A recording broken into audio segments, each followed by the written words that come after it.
each week, Tuesday at 7 at Fishbowl Radio Network in the beautiful city of Arlington. Log on to hear inspiring testimonies from regular Christians who have walked through the fire, come out on the other side with a powerful testimony, one that will encourage you to live your life for Christ. So be sure to log in each week, Tuesday at 7 to catch Heartfelt Testimony on FishbowlRadioNetwork.com.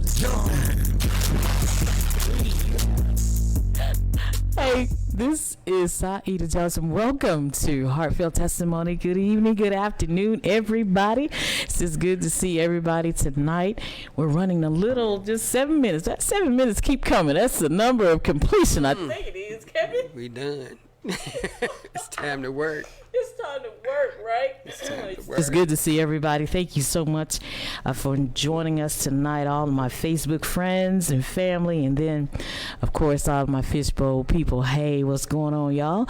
It's just good to see everybody. I got my brother here one more time, Brother Kevin Grimes. I love it. I love what's going on. It's all good. It's all good. It's hot outside. It is. It's hot outside. So I saw the devil and his kids It's you. on the corner of Popeye's chicken over here stealing gas.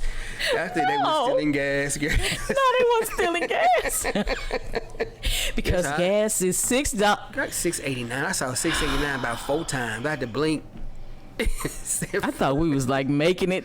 No. We was staying at that $4.25, no. $4.30, and went all the way up. I say, Lord have mercy. These oil producers ain't blinking either. They're not blinking. They trying to see how long we can stay. They banking, boy, for real. You know. So. I'm bringing out my bicycle. I'm revving it back up. That's I'm right. revving my bicycle back up for real.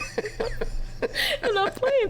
Hey, listen, it's good to be here tonight. We're excited tonight. We are celebrating 3 years on the radio. 3 years. 3 years on the radio. We're excited. Thank you. Yeah, let's put a hand clap. Amazing. Yes. God is so good. I promise you, when I first, when me and Mike D used to be here, and that first show, we had no idea. That's right. What we were doing, but God has just blessed us over the 3 years, and it's just been a blessing. People have come through that are just awesome, terribly awesome people. My daddy's brother's boys, of course, Tyrone Jones. That is my friend, Ty Jones, came through, of course, and then Pastor W.R. Smith did his thing, and I'm just excited about him. All right. And now, Brother Kevin Grimes. I'm here. You're here. I'm here. You're making a difference. You're making a difference, brother. Well, we all do. You're making a difference. We all do, and all those who've been on before have and continue to. Exactly. You know, so we just progressively keeping it. We gonna keep it going. We're gonna keep it going. We gonna keep it going, keep it flowing. Yes, because God is good. All the time. All you have to do is ask Him. Yes. Ask Him. He's gonna hook you up. He's gonna do what you ask and believe. A lot of people ask, they don't believe. They don't believe. God, give me. But the words say, you say, don't you have to believe? Yes. You gotta believe that He is. Believe, yes. Believe that He is. Yes. He gonna hook you up. I promise you. I promise you. So I'm just so grateful. Just to still be here and to still be able to come and to talk to people about their testimony, their heartfelt testimony, what the Lord has done, not what they've done in and of themselves, but folk that acknowledge God as their maker, their keeper, sustainer. They acknowledge Him as that. If it had not been for God on my side, where would I be? Where would I be? Goodness gracious. I would be nowhere. I wouldn't be anywhere. And so I'm just well, you grateful. be somewhere, it may not be where Put you it right where you not where you want to be. Not where you want to be, though. But you be somewhere. Somewhere. That's it. That's it. Yeah. So that's it. The number 3. I looked up the number 3, Kevin. What you find out? Let me tell you what the number 3. 3 is the number of completeness. Yes. 7 is a number of completion, but 3 is a number of completeness. The number 3 appears in the Bible 467 times. That's a lot Did you know that? That's 467 times. The spiritual perfect number, number 3 is the very first one. Yes. Is the very first one in the Bible. I'm talking about Bible stuff. The number 3. Yes. The number 3. There are 3 righteous patriarchs before the flood. Uh-huh. Come on, do you know who they were? Abel, Enoch, and Noah. And I know them now. You know them now? I looked that up, Kevin. I looked that up. And who was the 3 after the flood? Abraham. After the flood? Uh-huh. Isaac, Jacob? Yes. Yeah. They was doing Yes. it. They were doing it. I looked this stuff up. Listen, the New Testament, 27 books. Did you know? You know the New 27? Testament had 27 books. Is that 3 squared? 3 squared. Yep. 27. Come on now. Yes, To the power of 3. Completeness to the power of 3. I looked it up because I wanted to see what that 3 really meant, and it's really a big thing, and it's really a big deal, and I'm just grateful just to be here. 3 times a charm. Yep. Come on. 3 times a charm. Yes. 3 times a lady. 3 times a lady. 3 blind mice. 3 strikes you out.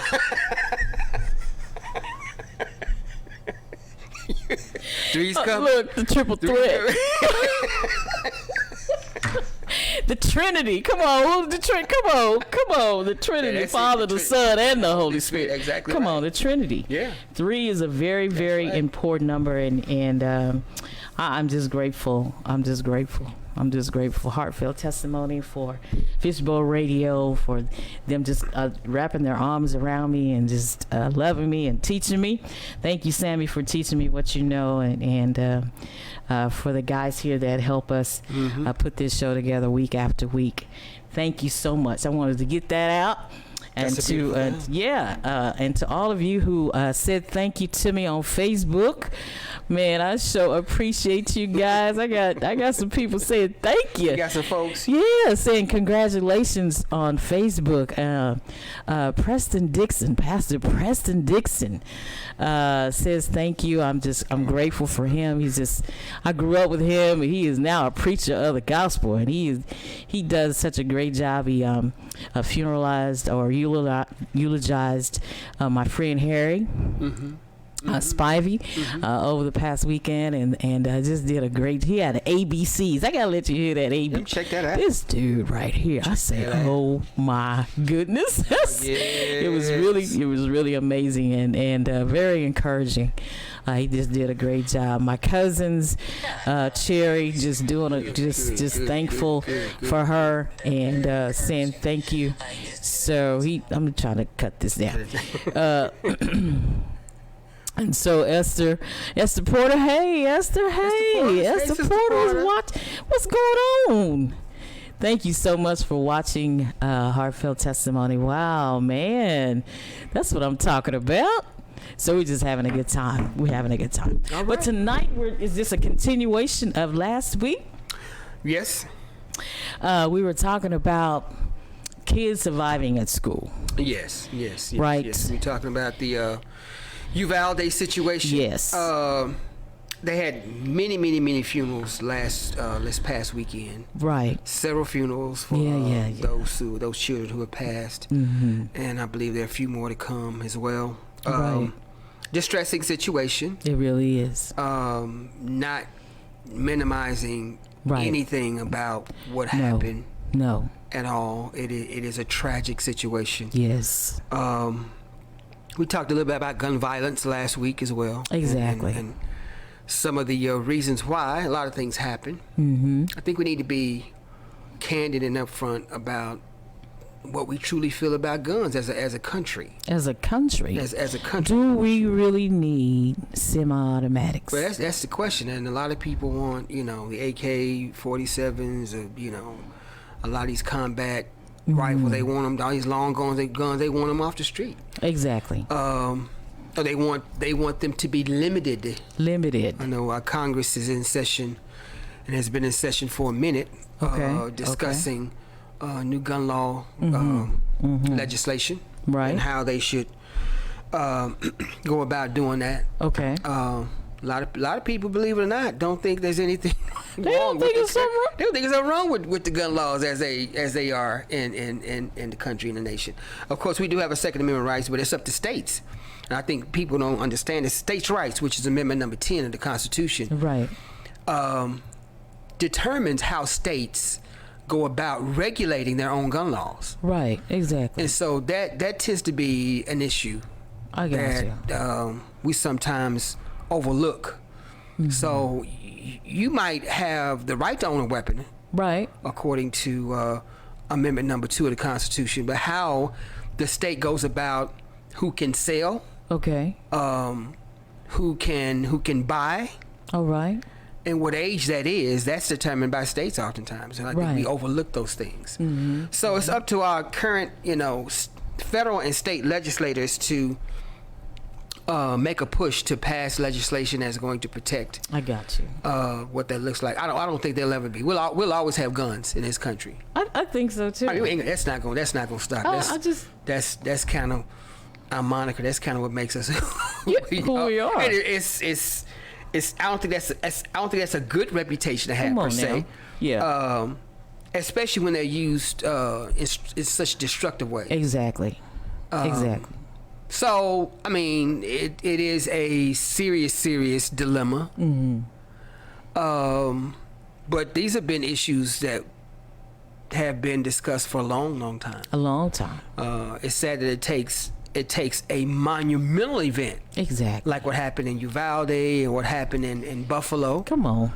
And before that. Even before that. Yeah, even before this is nothing new. If I look at some of my neighborhoods that that look like mine when I grew up. Come on now. We didn't always had guns. Come on now. And I'm trying to figure out what was the media doing them days. That's another discussion. Well, that's another discussion. That's a whole other discussion. What was legislation doing that time? What was we doing? Did we have more respect for each other at that time? Because I remember I was little, and my mother was going to get my uncle out the club. Right. And she went in there. I think she took me in there. We went in there, and this guy started fighting because his wife was up on somebody too, and so the fight broke out. And the homeboy started shooting. So mama sweep it to the car, get out in the back seat. And and they start shooting. But then I don't know. It wasn't until death. Nobody died. Right. You see what I'm saying? It was kind of like, I don't know. It was just a kind of a different time. It's a different time. I think people have more respect for one another. I think, well, first of all, there were less guns available. There were less guns. Let's go ahead and deal with that. Let's go ahead and say that. There were less guns. You had a different set of laws on the books, I'm sure. I think people had a general respect for one another that I think so too. I don't see as much today. Right. And I'm not saying that they're not good people in the world, because they are. Right. I think what's projected to us come on makes it seem as if we have a certain amount of evil, which has always been the case. Okay. But I think that, my opinion, I think that the availability and the exposure to certain things makes it more possible for certain things to happen. Okay. When people don't practice restraint, when people don't mind their own emotional states and well-being. So if you got a temper, should you really have a gun? Nah, you shouldn't have no gun, man. Should you really own a gun if you got a temper? Hey, I mean, go ahead and I don't know. I mean, there people have, people have always had tempers. People have always had. Exactly. But it's the availability of stuff. I got you. You know what I'm saying? It's the availability. It's available because you can get it anywhere. On the street. On the street. I work with young folks. They tell me, I tell them, I can give me a heat anytime. Anytime. It ain't no deal. I just And I mean, what do you say? I mean, it's like, are you kidding me? And it's wow. Of course, our state has loosened gun restrictions. I stated the state of Texas has loosened gun restrictions over the past few months, a year or so. Mm-hmm. So I mean, what do you do? I mean, what's our responsibility? Yes. To that, and we talked about last week the importance of community. Community. And going back to caring about people and understanding what that looks like. Right. So that's kind of where we are. Okay. And I'm concerned as an educator, as a parent, as a grandparent, as a husband, father. Yeah. I get concerned about a lot of stuff. Yeah. Especially with my grandkids. So your grandkids. So yeah. as an educator, are the schools doing enough, in your opinion? You don't have to answer that one probably. Or are we doing enough? And should the community get more involved in what's happening? Do they really realize what's involved in keeping our kids safe?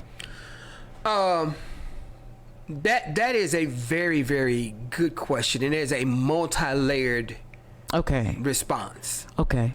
I think that schools do whatever they can do based on what is what they're presented with. Right.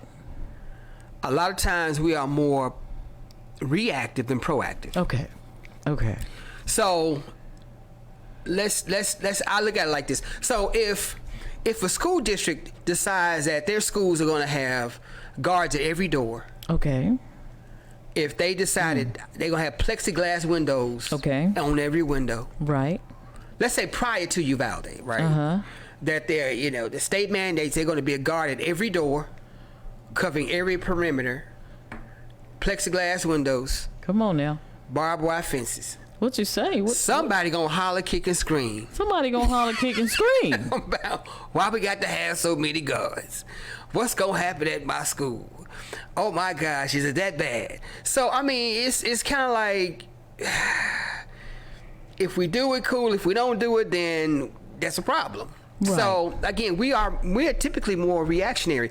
I don't, as an educator, I don't want heavy security. You don't? Because of the kids? Yes. Is the phone working, bruh? Is the phone working? Okay, somebody called and said they couldn't get in. Go ahead, I'm sorry. So, I don't know if I want heavy security, because that interferes with the learning process. Exactly. Because kids will feel like, okay, are we in prison? Exactly. Are we, who they trying to catch? But you know what I'm saying? So, it also gives some form of paranoia to a lot of kids. Okay. And, of course, a lot of trauma in certain situations. Right. And so most teachers that I've talked with and I've worked with are not, that may have changed, since Uvalde or whatever. Most teachers are not really concerned about, they're not ultra concerned about safety. Right. Like, their safety is a concern, but it's not the most concern. Right. It's not the biggest concern. So, I mean, things are probably going to change now. Okay. But, and as time goes on, but I don't think that is as big of a concern for most teachers I've talked with. There have been issues or situations talking about, well, if teachers had guns and on campus, they wouldn't have to worry about. Okay, first of all, come on now. I didn't work with some teachers. I'm glad they ain't had no guns. You know what? I worked with teachers. What? You know what? He was blind in one eye, couldn't see at the other one. I'm trying to figure out. Say it. I'm just saying, but I'm like, you should funny. have Look, okay, we're gonna take a break right here. We're going to take a break right here and play a song. Ramona Cruz, call me. 214-431-5032. Is that the number, brother? They're calling and the number is hanging up. So if you will check that for me. We're going to take a break right here and find out what's going on with the phones. We got Kevin Grimes. Come on, brother. We got Kevin Grimes talking about what's happening at school. We'll be right back after this song.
What's going on? Can you turn her up just a little bit? How you doing? I'm doing great. Good. Thank you so much for calling. Robin is a teacher, or are you retired, Robin? Yes, I'm retired. 4 years now. How many years were you? I put in 27. 27 years, Kevin. That's a long time for teaching. That's a long time. That's a long time. That is a long time. Yes. Yes, it is. Yes, it is. If it's the same Robin Hicks I know, yeah. she ain't that retired. She's pseudo retired.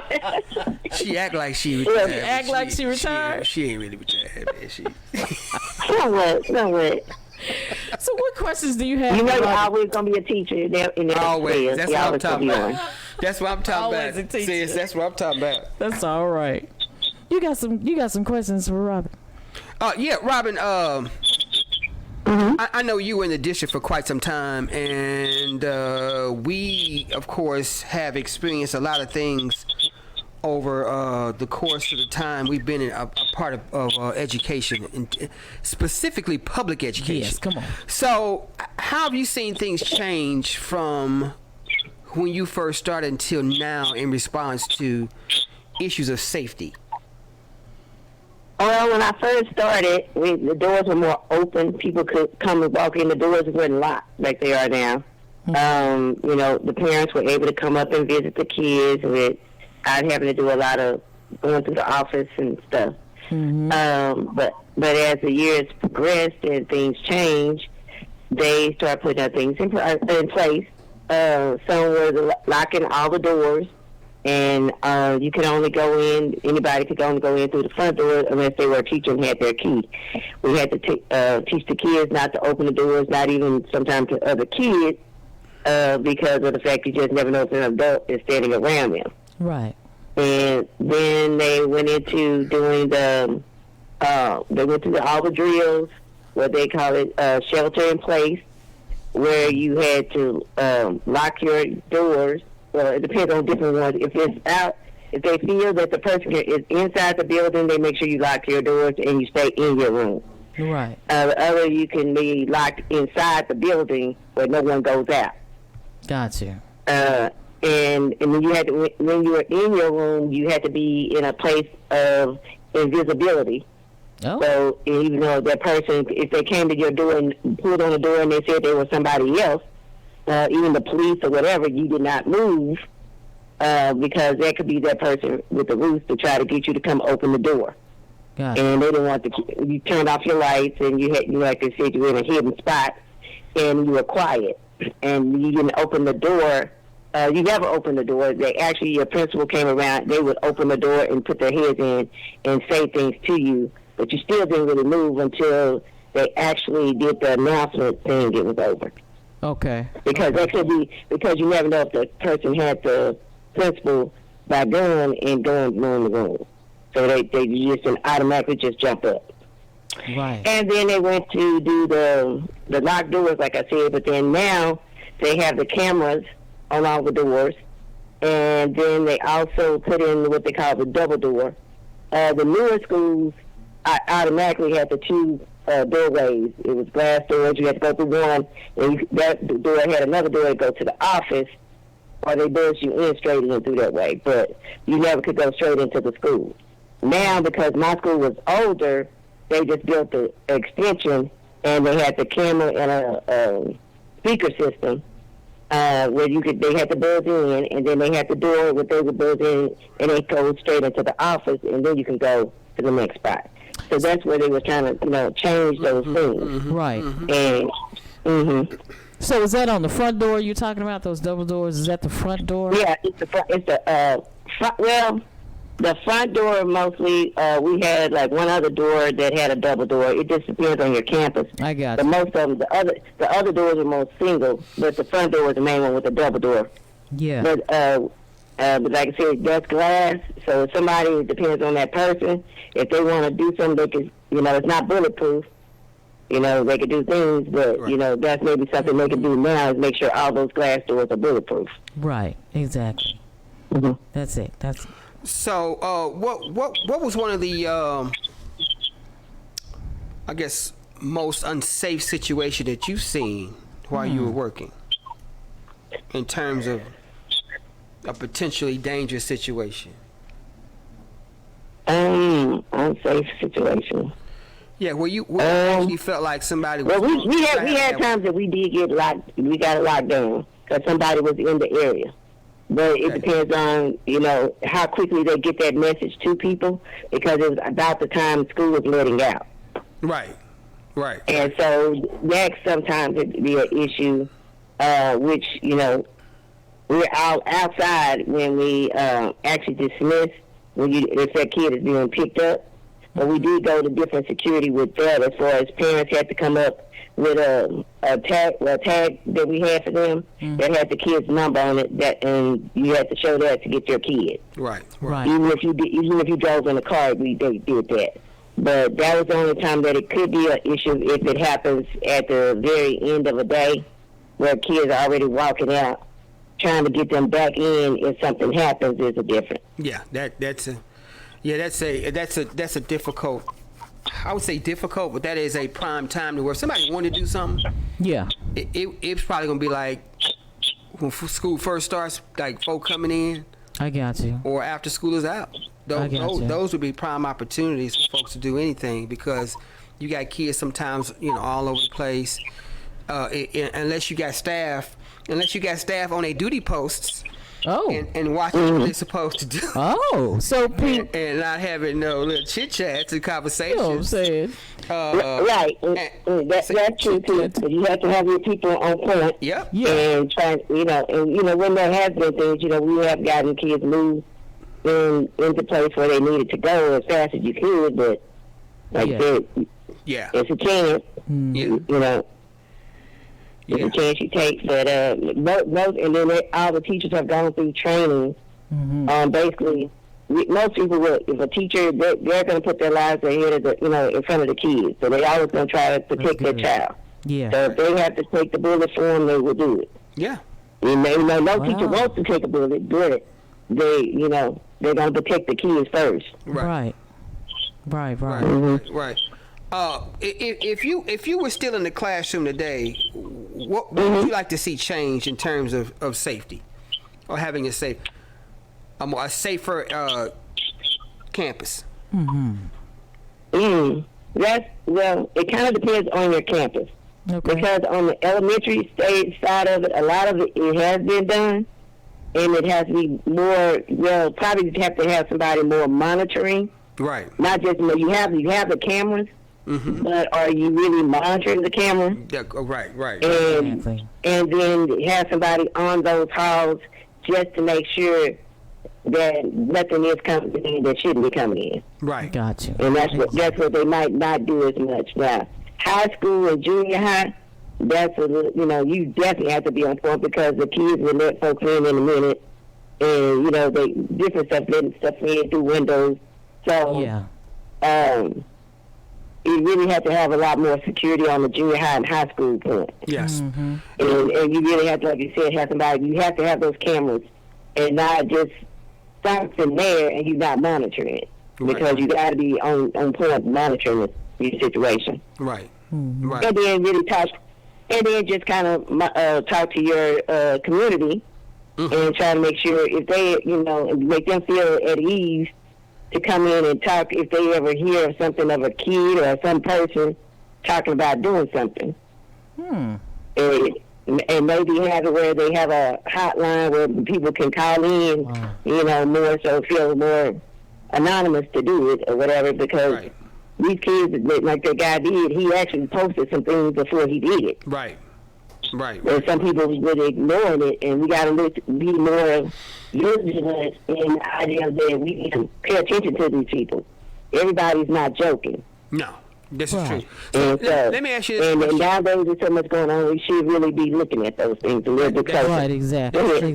So let me ask you this question. I know this is the last question. Come on, Kevin. And this is one I think was brought up when you were in the classroom. How do you feel about teachers carrying on campus? Oh, carrying guns? Yes. What? Okay. Yeah. Now that is that's a sticky point. That has been a motion. Because like you don't know if a teacher can be overpowered by that person, and they didn't have a gun, now they have one.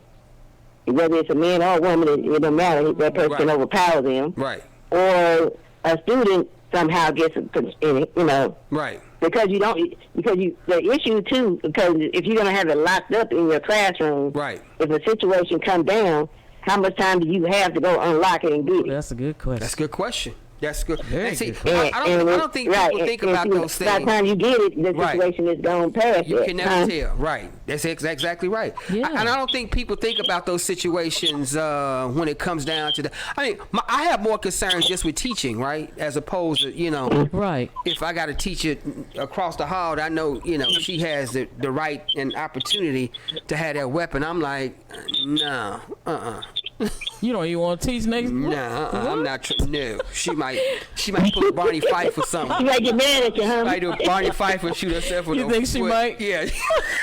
Hey, Robert, thank you. And then really, are you gonna really do a psychological makeup on those people just because they got the right to carry? Do you really know their mindset? Yeah. They might be the one that might flip out that day, and they the one got the gun. What you say? Come on, Robin. Thank you so much for calling. Appreciate you, sister. Thank you so much for calling, Robin. Robin has been teaching for 27 years. He is retired, and we just thank God for you. Thank you so much for calling. We'll talk to you next time. You're welcome. Robin. All right. Interesting. See, very, very interesting. Yes, Yeah. I ain't trying to have no teachers. You're not. Come on, what you got on that paper? Counselors. No. You're like, no. No, janitor, cafeteria worker. Ain't none of it. Come on. I ain't trying to have none of it. But these are some of the things that we talked about last week. However, I think teachers are more concerned about other things than just having safe, safety in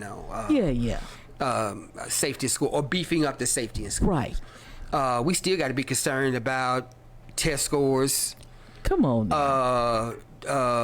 Because you're getting graded for test scores. I'm getting graded on. I ain't getting graded on if I'm gonna be the one carrying the gun. If I'm not getting graded on that. No, I'm getting graded on.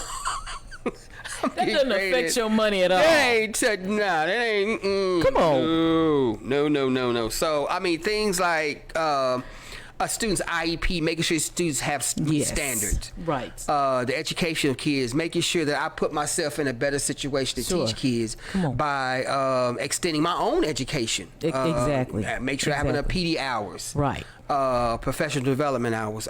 Making sure that I am meeting a kid's needs on whatever level it is. On whatever level it is.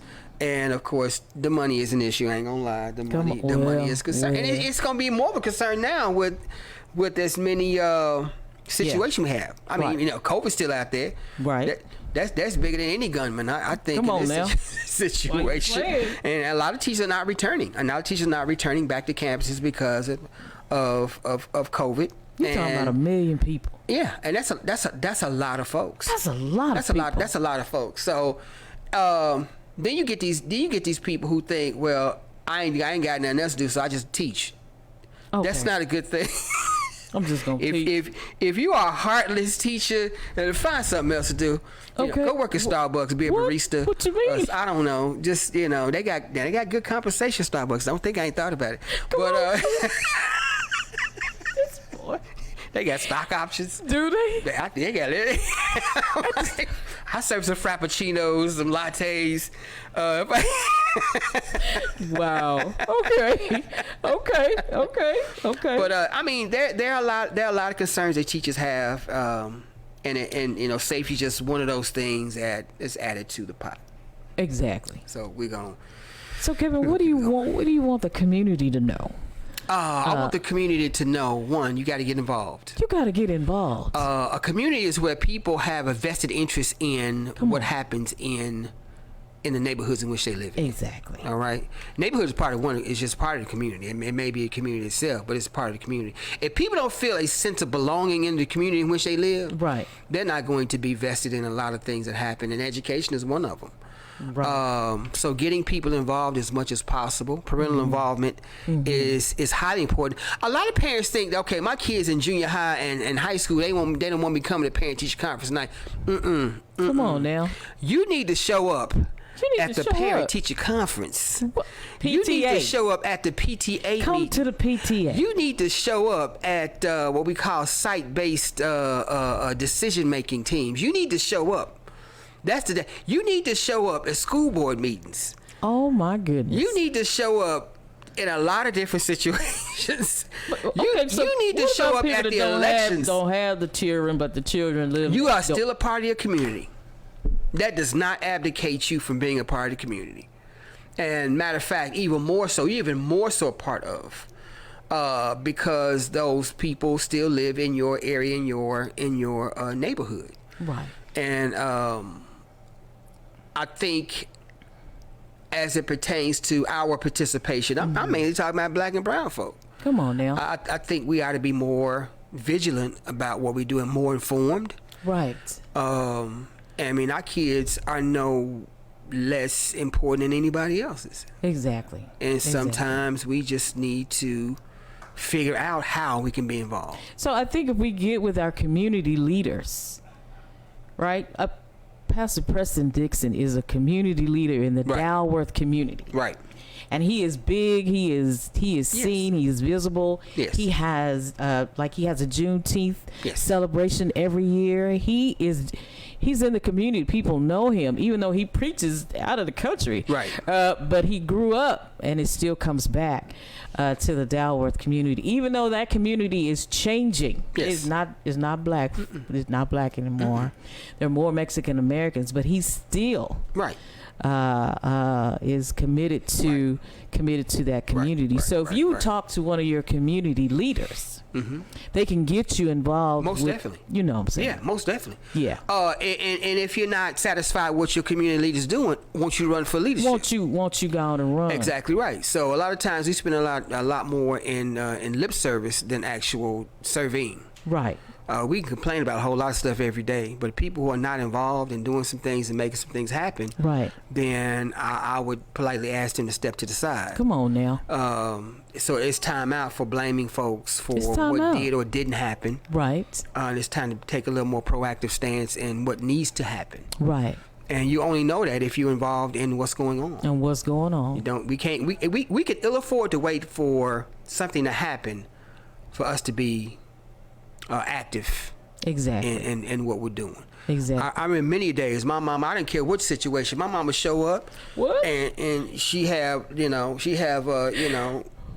in the head. You know what I'm saying? Little, scarf on, little big coat. Cause it was, had that. You know what I'm saying? Yes. Tennis shoes, one blue sock, one pink sock. But she showed. They go Kevin mom. I'm like, Jesus, can you put the same sock on the same color sock? But it was your mom. I be hiding in the locker. Miss Gloria Broadus was our person. Yes. This baby come out the. Man, you knew she was coming. She had beautiful brown red hair. Yeah, beautiful. But she came up to this school stepping, baby. Yeah. Stepping. Did not play. Yes. She did not play. It didn't matter if she knew who you were. Yes. Your mama knew. Yes. Oh yeah. And I think that's one thing. A lot. We need to also be realistic about a lot of the communities we live in. We don't. Man, how should I say this?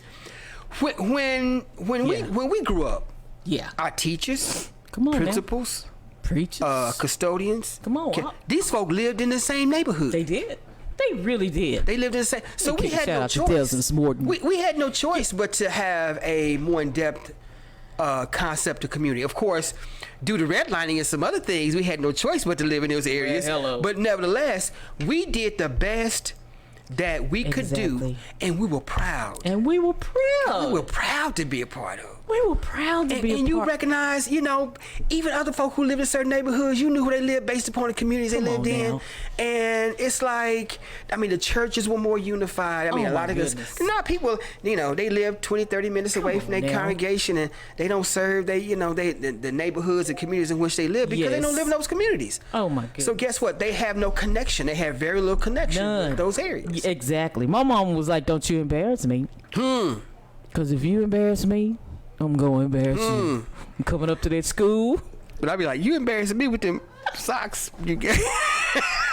But I don't say nothing. You don't say nothing? You don't say, That's certain my mama. things. Popping that girl, smacking that girl. What I tell you about that. But I'd ask my mama. That's your mama, though. Bless her heart. The Lord is good. I had it back. I know that's right. You know what I'm saying? I'm just saying. I'm just saying. Pink shoes and all. Come on back, mama. We miss them. We miss them. We miss them. We miss them. We miss them for real. But we are our parents these days. Yes. We are our parents. We are. And sometimes I think we forget that, but we are our parents. we have a responsibility. We do. To make sure that these kids that are coming up behind us know and have that same pride and have that same thing that they instilled in us. Yeah. This has just been a good conversation. Our time is totally up. It's totally up. It's been a pleasure as always. Just amazing. So, your last words to the community. Join your PTA. Join your PTA. Get involved. Get involved. In whatever way, shape, or fashion. Don't show up when your kid is in trouble. Come on now. Or when something's going on. All right? Just show up because you're supposed to be a part of. Exactly. The Bible says train your child. Train a child up in the way he should go. When he gets older, he should not what? Depart. He's not going to depart from it. He ain't going to depart. He's not going to depart from it. The reason why I do what I do is because of my mom. Because of your mom? My mom and my dad. I kid you not. The reason why I teach is really because my mom, she wanted me to teach. Wow. Now I fought that rascal for a minute. I'm like, they don't get paid. That's why she was coming up there. I'm like, Jesus, they ain't getting paid. And I'm like, but you know what?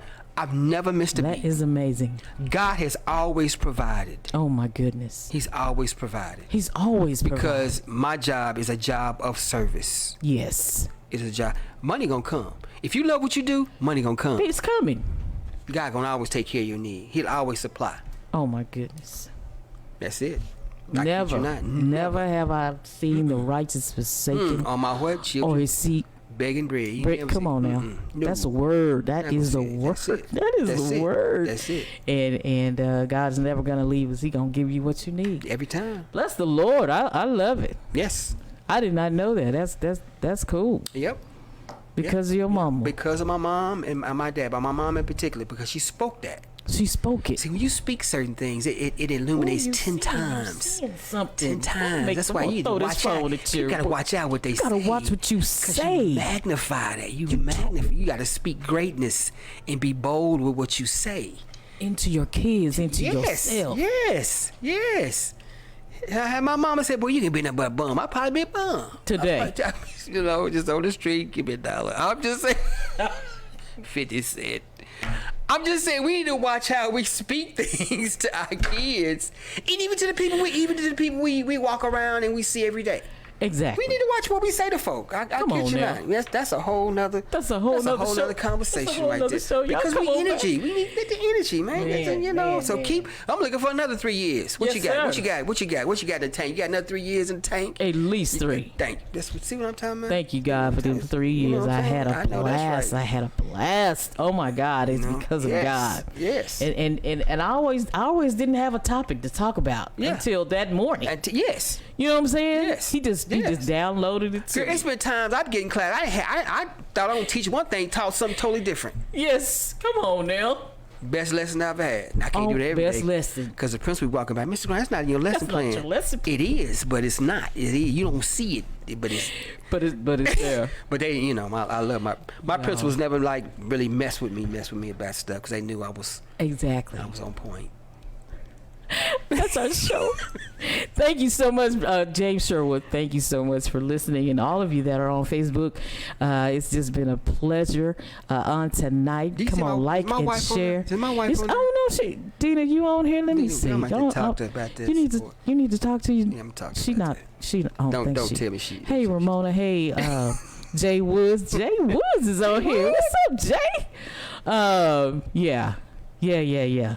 No, I don't see her, bro. Yeah. That's okay. Now that brother be involved. Jay Wood, he be involved with his kids. Man, oh my gosh, he in the room. They be. Hey, he does. Ultra involved. Oh my goodness, Brandon Favors does. Yes, a lot. Yes. lot of men involved with their kids. That's what we need. Them men getting together. All right, that's our show. Thank you so much for joining us here at Heartfelt Testimony. Kevin Grimes, you are the bomb. That's you, sister. Come on, next week we got the zookeeper. The zookeeper coming. She's coming. Y'all listen. She's coming. She's very black. Inspirational. Yes. She's female. Yes. And she know how to keep animals straight. My wife said she's on. Hey, boo. Hey. Hey, Dino. My wife said I'm the bomb. I said only because you like to fuse. Okay. Okay. Oh, my goodness. I gotta use that one. Okay, it's time. My engineer going up. Okay. All right. We go. It's Kevin. It's not me. Thank you so much for joining us. We'll see you guys next time on the Heartfelt Testimony. I'll holler at you, Kevin. I'll holler.